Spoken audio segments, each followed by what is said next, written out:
যাদের পানি লাগবে পানি নিয়ে যান, যাদের শুকনা খাবার লাগবে শুকনা খাবার নিয়ে যান, আপনাদের যার যার প্রয়োজন তা নিয়ে যান।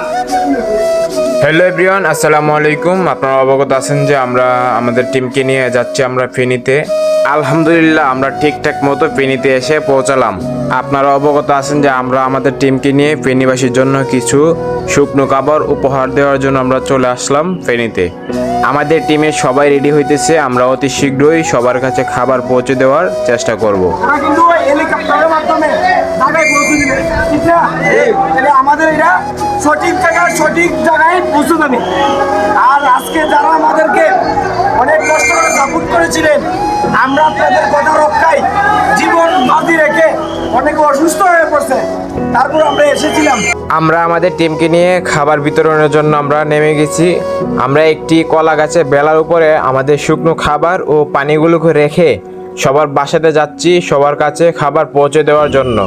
আমরা ফেনীর সেনাবাহিনীর প্রধানের কাছ থেকে আমরা একটি বুট চেয়ে নিয়েছিলাম, কারণ আমাদের কলা গাছের বেলা দিয়ে আমরা অনেকগুলো খাবার একসঙ্গে নিতে পারতেছিলাম না, তাই আমাদের অনেক কষ্ট হচ্ছিল। তাই আমরা এই বুটটি দিয়ে অনেকগুলো খাবার একসঙ্গে আমরা নিয়ে যাচ্ছি অন্য একটি এরিয়াতে খাবার সবার কাছে পৌঁছে দেওয়ার জন্য। ফেনীবাসীর মানুষগুলো যে কতটাই কষ্টে আছে, আমরা যদি না যেতাম তাহলে তাদের কষ্টটা বুঝতে পারতাম না।